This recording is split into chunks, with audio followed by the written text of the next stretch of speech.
Bismillahirrahmanirrahim.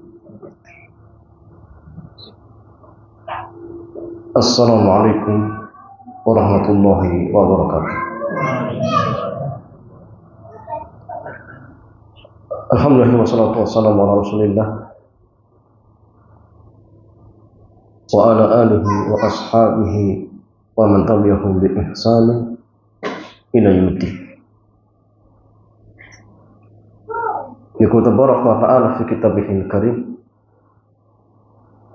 ya ayyuhalladzina amanu taqullaha haqqa tuqatih wa la tamutunna illa wa antum muslimun. Amma ba'd.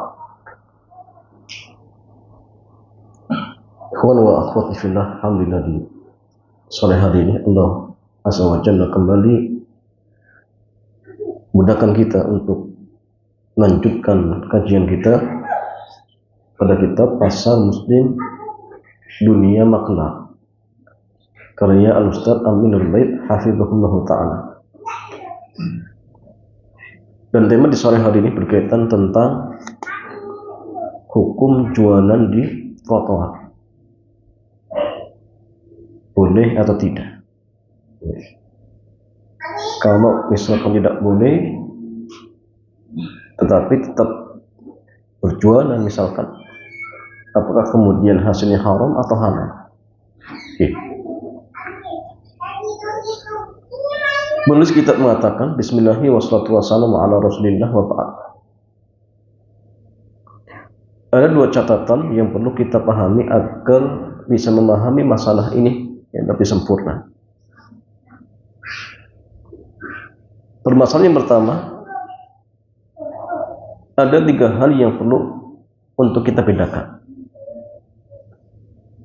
Yang pertama memiliki, yang kedua menguasai, dan yang ketiga memanfaatkan. Maksudnya terkait tentang hak sesuatu ya.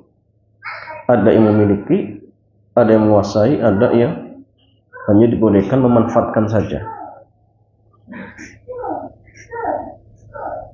Tidak semua yang kita miliki bisa kita kuasai. Tidak semua yang kita miliki bisa kita kuasai. Sebagaimana tidak semua yang kita kuasai kita miliki. Contohnya ya, kita lihat. Yang kita miliki tapi tidak kita kuasai, contohnya rumah yang kita kontrakan. Di rumah itu milik kita, namun sedang dikuasai oleh orang yang sedang mengontrak rumah kita. Nah, sehingga tidak boleh ketika rumah itu dikontrak kemudian kita ambil atau mengambil kuasanya, itu nggak boleh kan? Karena penguasaan itu milik orang yang kontrak. Dalam artian manfaatnya pemilik orang yang kontrak. Kita hanya pemilik saja. Manfaat nggak milik apa? Pengontrak.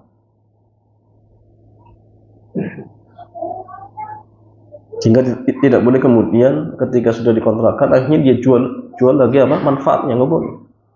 Kontrakan lagi ke orang nggak bisa.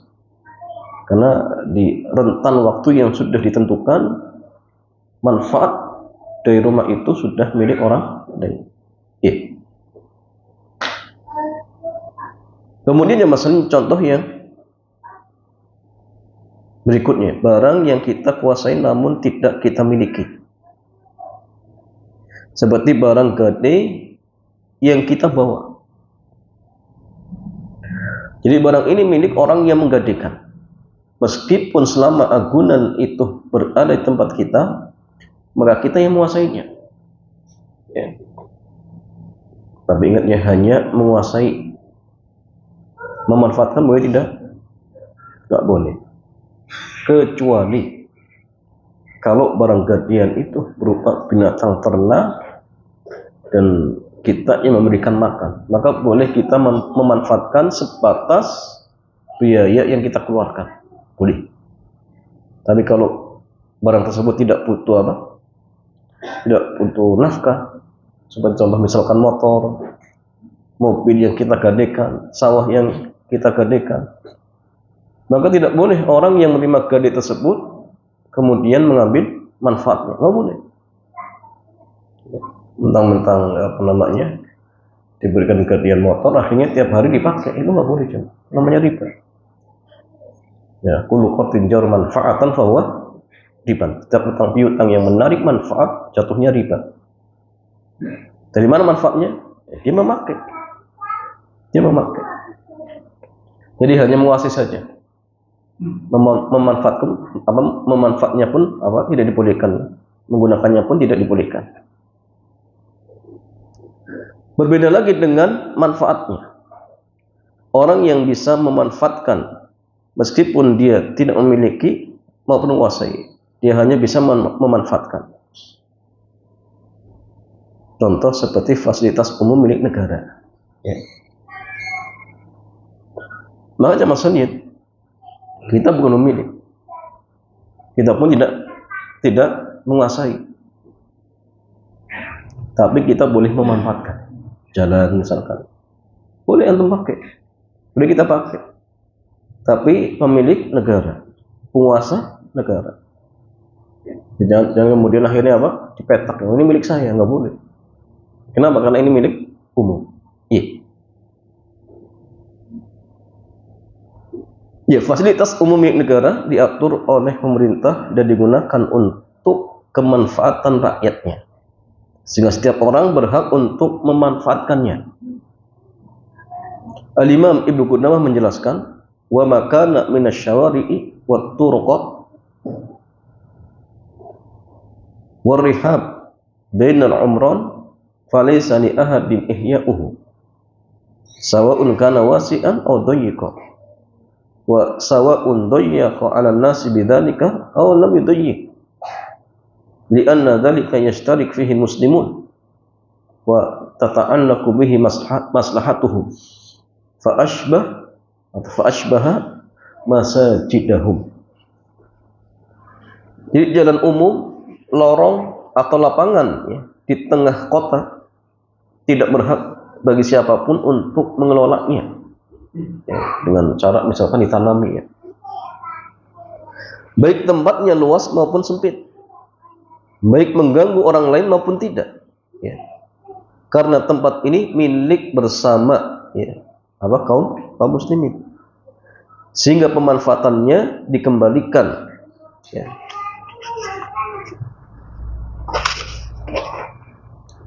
untuk kemaslahatan mereka sebagaimana masjid ya. Masjid ya boleh kita memanfaatkan, tapi tetap ya, itu fasilitas umum, tidak boleh kemudian dimiliki secara pribadi, nggak boleh. Yang kedua jamaah sekalian, bahwa mengganggu orang lain ya, atau memberikan mudarat ya,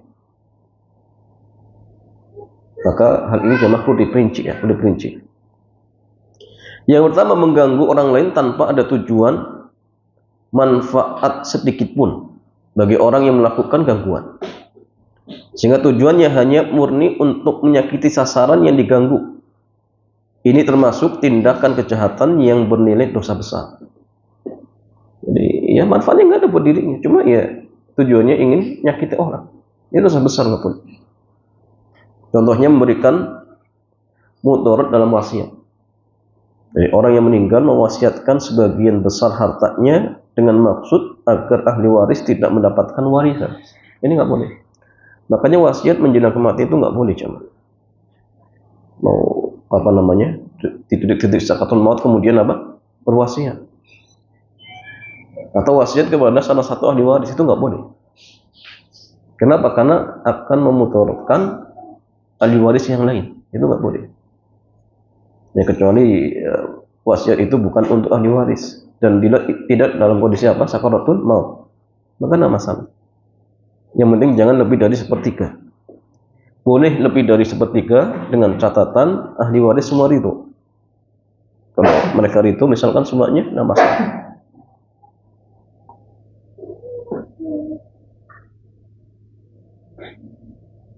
Padahal orang yang meninggal ini pun tidak mungkin memanfaatkan harta tersebut ya. Allah Azza wa Jalla berfirman, "Min ba'di wasiyati yusi biha aw dain ghairi mudhar." Ditunaikan sesudah dipenuhi wasiat yang dibuat, ya. Atau sesudah dibayar hutangnya dengan tidak memberikan mudarat. Ya. Artinya warisannya terakhir, ya. Jadi harta peninggalan mayit itu namanya apa? Tirkah. Tirkah itu dibagi 4. Pertama untuk apa? Pengurusan jenazahnya. Pertama untuk utangnya, kemudian urusan jenazahnya, kemudian utang, kemudian wasiat, kemudian berwarisan. Ya, baru warisan. Jadi bukan kemudian langsung dibagi untuk harta warisan. Itu keliru. Ya, termasuk di antara bentuk ini adalah merujuk istri dalam rangka mendolimi sang istri. Ini nggak boleh. Kalau orang cerai mau mendekati masa iddahnya habis, dirujuk. Tapi setelah dirujuk ya tidak digauli, tetap didolimi, ya. Kemudian agak lama lagi cerai lagi, iddahnya mau habis, dirujuk lagi. Nah, ini nggak boleh jamaah sekalian, dolim, ya. Termasuk perbuatan apa? Dolim.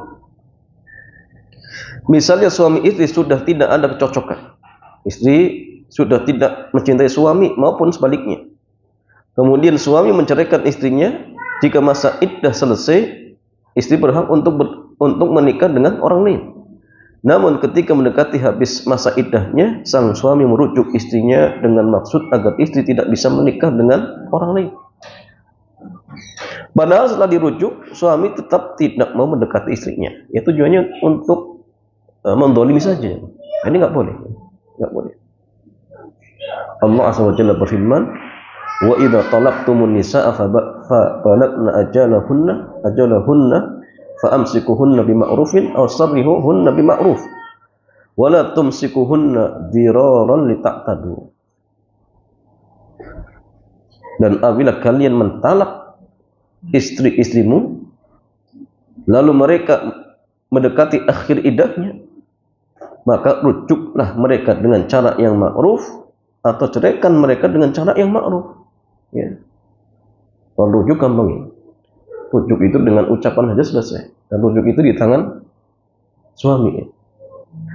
Ada seorang laki-laki dia menceraikan istrinya, kemudian suaminya mau merujuk, istrinya nggak mau, boleh tidak jemaah? Nggak bisa. Jadi kalau suami dia sudah mengatakan rujuk, ya selesai sudah. Mau istri nggak mau, itu nggak dianggap jemaah. Ya tidak dianggap. Karena memang talak dan rujuk itu di tangan suami seperti itu. Dan itu hanya sekedar dengan ucapan. Ya, walaupun istri nggak tahu, misalkan suaminya berlayar, kata suami, saya ketika di tengah lautan saya sudah mengucapkan rujuk. Pulang-pulang istrinya nggak mau, nggak bisa. Kalau memang istri sudah dalam artian memang merujuk, ya suami merujuk, ya sudah selesai, sah seperti itu. Ya, kemudian masalahnya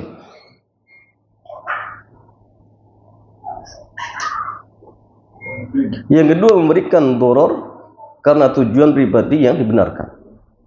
Jadi, memberikan doror karena tujuan pribadi yang dibenarkan. Seperti si A menggunakan barangnya untuk tujuan pribadi,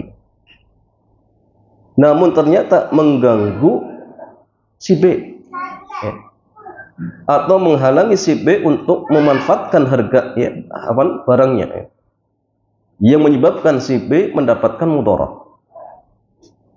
Contohnya si A menyalakan mobilnya untuk dipanasi, namun menyebabkan si B terganggu. Dalam kasus ini, ulama membaginya menjadi dua. Yang pertama, si A menggunakan barangnya di luar kondisi normal, nggak wajar, jemaah. Seperti orang yang menyalakan api di tanahnya di musim kering, sehingga membakar harta tetangganya. Dalam kondisi seperti ini, si A dihukumi merusak barang orang lain dan wajib ganti rugi. Ya. Atau yang masalahnya contoh yang lain, meletakkan mobil di jalan yang sempit sehingga menghalangi kendaraan lainnya, atau mungkin menyebabkan apa? Ada kendaraan yang nabrak gara-gara apa? Ada yang parkir sembarangan. Nah, maka ini tanggung jawab. Yang kedua, si A menggunakan barangnya sesuai standar ya, ala wajhil mu'tad. Ya, normal. Contoh orang yang ternak ayam kampung, yang terkadang buang kotoran di rumah tetangganya. Oh, ini wajar tidak jamaah? Katanya wajar.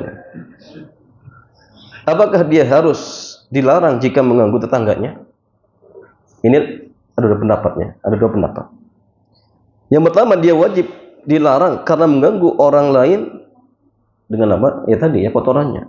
Nah, ini pendapat Al-Imam Ahmad dan Al-Imam Malik.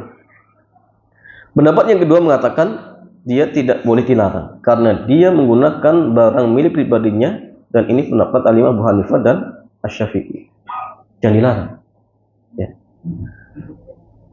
Artinya ya masalahnya selagi ternaknya di tanah sendiri misalkan, dan sudah dalam artian meminimalisir mungkin baunya dan sebagainya, ya, maka tidak boleh dilarang menurut sebagian ulama. Tapi tentunya masalahnya ini juga perlu perhatikan baunya ya. Jadi kalau di mungkin tengah-tengah pemukiman ya ini nggak wajar. Tapi kalau kemudian misal sudah di luar pemukiman, ya terkadang ada bau sedikit, maka ini masih hal yang wajar. Ya, kemudian Mas lihat sekarang bagaimana perjualan di trotoar, teman. Berjualan di trotoar termasuk memberikan doror jenis yang kedua, yaitu mengganggu orang lain yang ada manfaatnya bagi pelaku. Dan para ulama menilai bahwa doror di sini masih dalam taraf yang wajar, ya, ala wajhil mu'tad, selama jalannya luas dan tidak sampai menghalangi para pengguna jalan, masih dianggap wajar. Dalam arti gangguan yang diberikan masih bisa ditoleransi. Ya. Jadi jamaah sekalian, selagi jualannya di trotoar dan tidak mengganggu orang lain, maka sebagian para ulama masih membolehkan. Kesimpulan ini bisa kita lihat dari keterangan Al-Imam Ibnu Qudamah. Dia mengatakan wa yajuzu al-irtifa bil qu'udi fil wasi'i min dzalika lil bai'i wasyira'i ala wajhin la yudayyiq ala ahadin wa la yadurru bil ma'ruf littifaqi ahli al-amsari fi jami'il aqsar ala iqrarin nasi ala dzalika min ghairi inkarin wa li annahu irtifaqun mubah min ghairi idrar falam yumna min dzalika kan ijtiyas, dan boleh memanfaatkannya dengan menduduki tempat umum yang luas untuk jual beli, tidak masalah, selama tidak mengganggu orang lain dan tidak mengganggu pengguna jalan. Karena ya, penduduk berbagai daerah ya, di sepanjang zaman sepakat dengan praktek masyarakat dalam masalah ini tanpa ada pengingkaran, dan karena ini adalah pemanfaatan yang mubah dan tidak membahayakan ya, sehingga tidak perlu dilarang sebagaimana orang yang lewat ya. Jangan dilarang, nggak boleh lewat. Ini tanah umum milik negara, maka tidak masalah, sama-sama dimanfaatkan.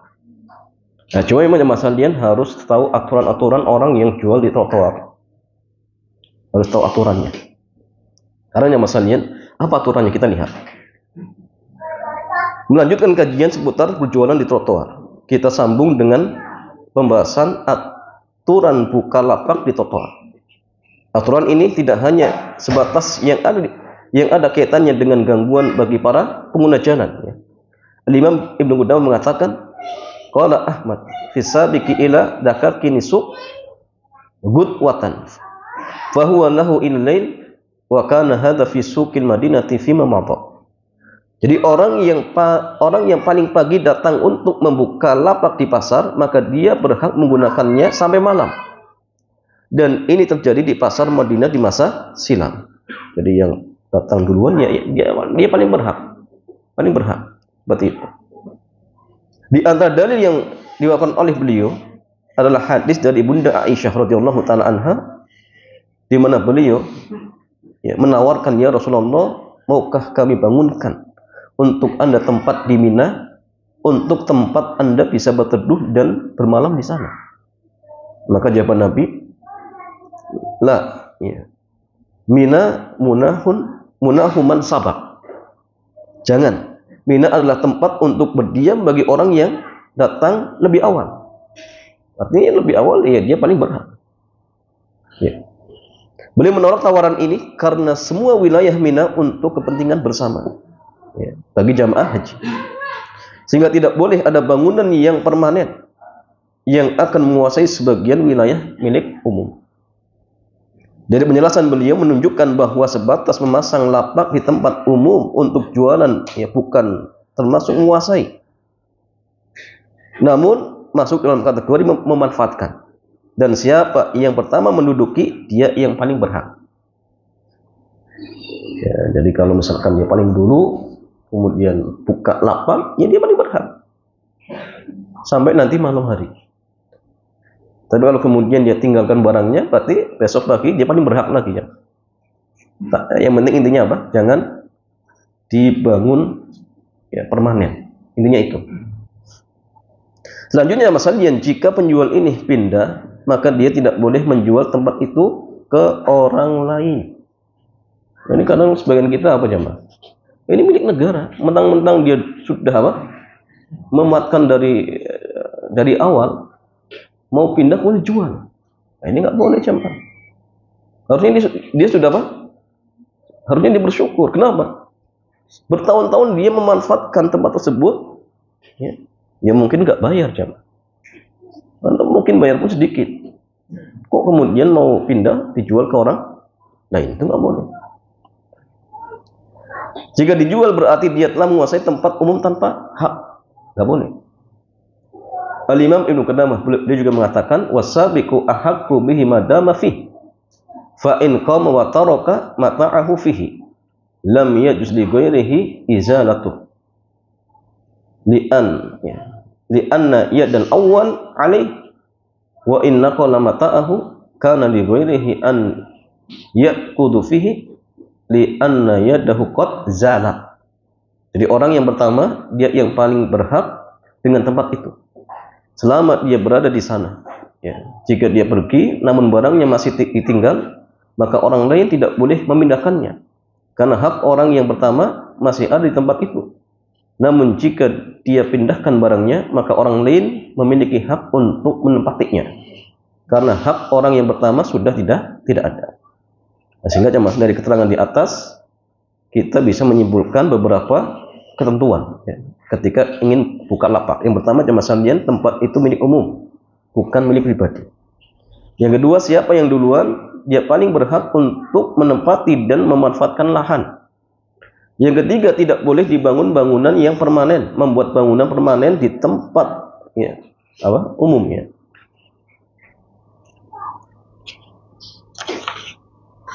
Termasuk bentuk menguasai fasilitas umum, dan ini nggak boleh. Kemudian yang keempat, jika orang yang menggunakannya meninggalkan tempat tersebut, namun barangnya masih di tempat itu, maka dia yang lebih berhak untuk mendudukinya kembali. Kemudian, jika orang yang menggunakannya meninggalkan tempat berikut membawa semua barang yang dia miliki, maka orang lain berhak untuk menggunakannya, tidak masalah. Semuanya dibawa pulang misalkan, maka silahkan orang lain bisa menggunakannya.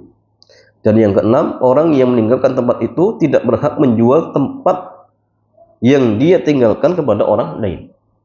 Nggak boleh jemaah. Kecuali kalau memang tempat itu milik sendiri, ya silakan. Tapi kalau itu milik umum, ya hanya sekedar dia yang pertama menempati tempat tersebut, maka tidak boleh kemudian dijual jemaah. Nggak boleh. Kalau dia jual, berarti dia menjual barang yang bukan miliknya. Itu milik negara jemaah. Dan ini penting untuk diperhatikan. Penting untuk diperhatikan. Ya Allah taala a'lam bissawab.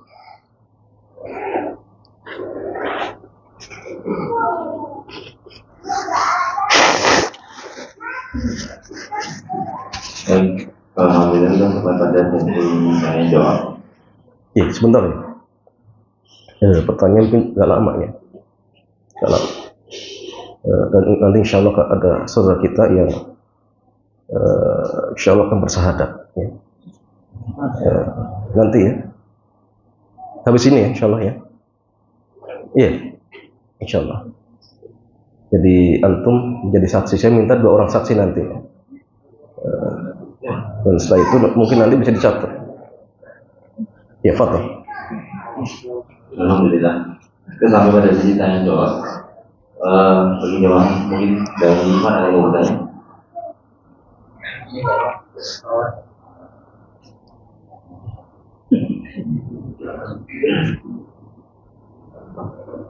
Bismillah. Terima kasih atas kesempatannya. Semoga Allah senantiasa menjaga ilmu yang hak kepada Ustaz.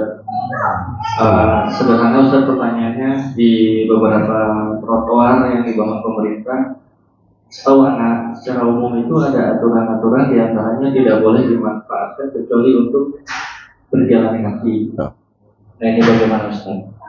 Tidak boleh saya. Ya, jamaah sekalian, bagaimana kalau kemudian trotoar itu ada larangan, tidak boleh berjualan di tempat tersebut. Ya. Kemudian tetap berjualan. Maka kalau sudah jelas-jelas ada larangannya nggak boleh. Kalau kemudian tetap berjualan, namanya dia melanggar. Ya. Tapi kalau misalkan tidak ada larangan dari pemerintah, maka ini kembali kepada urf. Urf itu apa? Kebiasaan masyarakat. Contoh seperti di kampung, ya, di samping jalan itu nggak ada aturan. Tapi orang kampung sudah paham. Kalau orang jualan di tepi jalan itu boleh. Atau dia jualan di saluran irigasi, ya. Di kampung itu mereka menganggap ini hal yang wajar. Nah kalau seperti ini hukumnya kembali kepada urf. Tapi kalau sudah jelas ada aturan dari pemerintah tidak dibolehkan untuk berjualan, berarti ya nggak boleh. Seperti itu. Apakah penghasilannya menjadi haram, Ustaz? Ya, kalau kemudian dilarang, kemudian dia tetap jual di situ. Maka Allah jamaah penghasilannya tetap halal. Cuma dia berdosa. Kenapa? Kan dia melanggar aturan pemerintah. Sama seperti barang apa? Barang apa jamaah? Barang yang ilegal ya. Iya. Itu kan tidak lewat bea cukai. Maka dia berdosa tidak? Berarti dia nggak berdosa. Kalau dia nggak berdosa jamaah sekalian afan ya. Itu keliru. Kalau itu nggak berdosa. Justru kalau bisa ya nggak usah jamaah. Contoh yang lain bukan itu apa jamaah? Kalau bea cukai jelas ya enggak. Tapi lihat dulu jamaah. Apakah bea cukai itu termasuk pajak? Atau bea cukai itu bukan pajak? Kalau bukan pajak, berarti dia dianggap berdosa karena nggak taat. Tapi kalau dia termasuk pajak, ya nggak ada masalah. Ya. Tapi intinya gini, kalaupun kemudian itu bukan pajak, hanya sekedar mungkin ongkos jaminan dan sebagainya, dia melanggar. Tapi kalau kemudian barang itu tetap dijual, ya halal. Tapi dia berdosa kalau dengan catatan dia bukan pajak, seperti itu. Maka sama seperti orang yang jualan di tempat yang dilarang.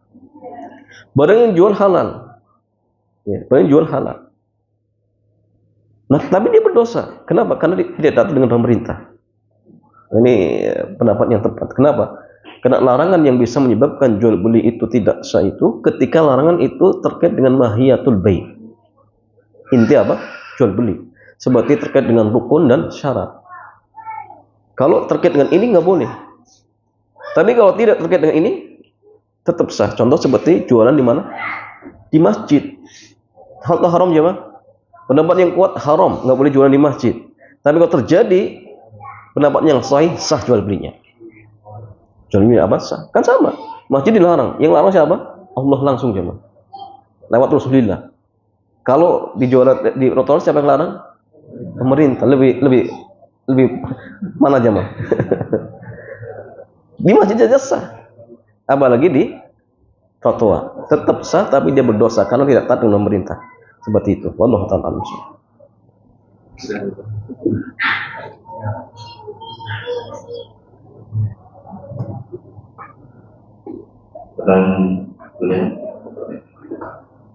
Ini adalah saya 25.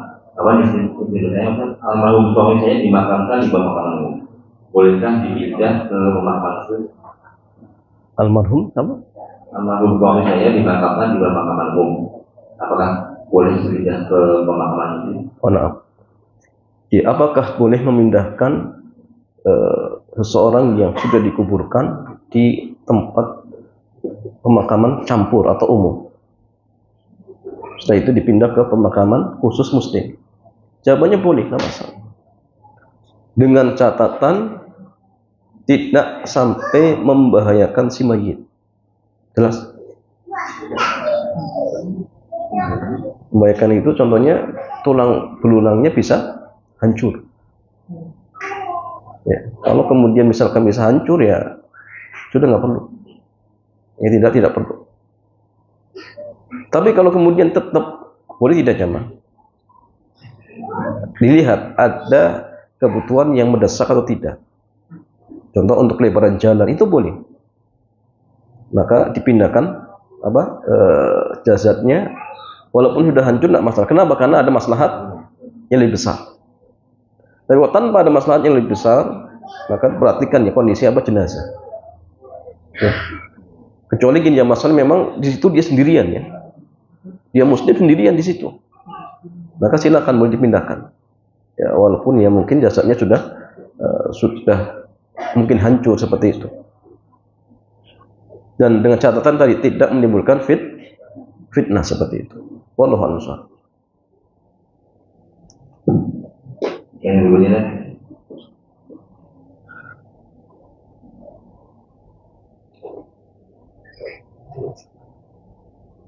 Assalamualaikum bertanya, Anda punya sebidang tanah di lahan Anda dibangun seperti tank yang ingin Anda tanyakan, apakah minta untuk mengganti tank itu diperbolehkan? Ini seperti tank milik siapa? Oh. Di area tersebut juga di area tanah tersebut juga dibuat saluran got atau got, tapi tidak ada izin ke Anda dan memakai tanah kubur sehingga memotong lumayan banyak kuburan. Memotong apa? Oh, nah. Ya jamaah sekalian hukum asalnya dibolehkan. Kenapa? Karena ini jelas kedzaliman. Enggak izin lagi. Maka dia punya hak untuk minta kepada yang punya sepi tank untuk apa? Dipindahkan. Kalau nggak mau bagaimana jamaah? Ya sudah, kalau nggak mau minta tiap bulan harus nyewa. Kalau tetap nggak mau, ajukan kepada pengadilan untuk apa? Untuk dipindahkan. Nanti pemerintah, karena gini, di situ kedzaliman. Tidak ada yang bisa menghilang kedzaliman kecuali pemerintah. Kalau kita coba, yang terjadi bukan malah hilang kedzalimnya itu, mungkin ribut. Oh ini sebetulnya saja nggak boleh, akhirnya kan mungkin musuh-musuhan. Maka pemerintah yang bertindak nanti. Pokoknya intinya gini, kalau ada kedzaliman pemerintah masuk. Ya, tidak boleh kemudian langsung kita bongkar, ya tadi khawatir fitnah nanti. Ya, seperti pohonnya masuk ke tanah kita, ya sama. Hukumannya apa? Kita minta untuk kepada pemilik untuk dipotong. Jangan kita langsung yang motong ya Pak. Pemilik yang motong. Kalau dia nggak mau, ya sudah. Kalau begitu tiap bulan saya minta uang sewa. Ya. Kalau nggak mau, ya sudah. Kalau begitu buah nanti yang yang muncul dari ranting ini buat saya itu dibagi dua. Kalau mereka sepakat, alhamdulillah. Kalau tidak, gimana? Juga pemerintah hanya nebang ya Pak. Karena itu ada kedzaliman. Karena kalau kita yang nebang langsung, khawatir justru timbul fitnah seperti itu. Ya. Karena kedzalimannya, maka pemerintah ya bertindak seperti itu. Ya. Terus tadi jamaah sekalian, sampaikan saja pemerintah. Minta untuk apa? Dibongkar. Ya, kemudian minta dikembalikan tanahnya seperti semula. Ya. Nggak boleh ada cacat. Ya, kalau tidak ya dia dolim jemaah. Kelak akan di apa? Kisos di hari kiamat. Seperti itu jemaah. Wallahu ta'ala alim. Dari gimana dengan pertanyaan itu? Iya, cukup ya. Nah, kita langsung aja.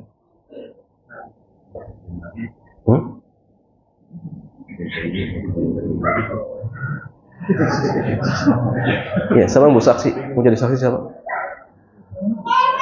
Oh.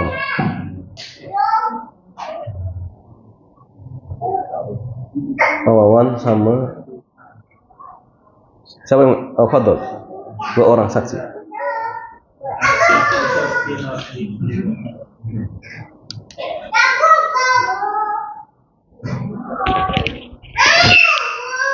Iya. Depan.